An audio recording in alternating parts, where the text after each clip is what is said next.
The next hand is quite a different hand against a very aggressive, bluffing, weaker opponent. This is played on full tilt back in the halcyon days when we still had such a great poker site. And it was in the deep stack $200 level. You started quite deep with about 150 big blinds. Now, by way of background, this player had been very, very aggressive.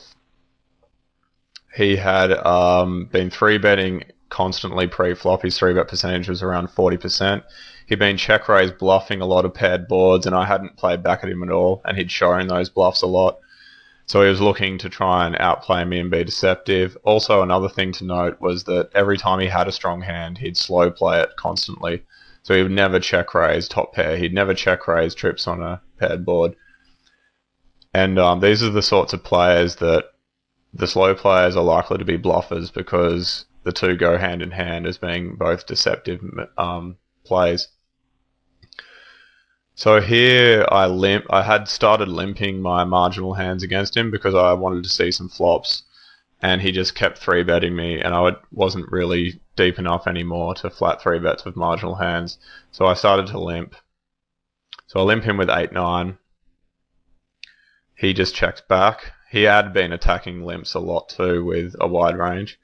So on this flop, ace, king, king, I expect this to never hit his hand whatsoever. He would have attacked my limp with any ace and a lot of strong kings. And also, because we have the read that he always slow plays his strong hands, I don't expect him to ever have a king here.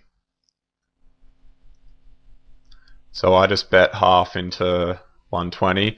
He instantly raises to the minimum. And as I said, he'd been showing bluffs here, and I hadn't played back at all. So I decided I was going to re-raise. Against this player, I don't think floating is that good, because he can be very unpredictable and bet really large amounts on later streets that will make it almost impossible for me to re-bluff him. And another consideration is he was quite weak, so that if he hit a pair on a later street, even though my call of his check raise represents strength, he might not fold on a later street once he hits a pair. So I thought the only move that would be the most profitable play against this specific opponent would be to re-raise. So I make it 321. I didn't really want him to flat. That's why I made it a little bit bigger. And I know he's going to flat with some marginal gut shots.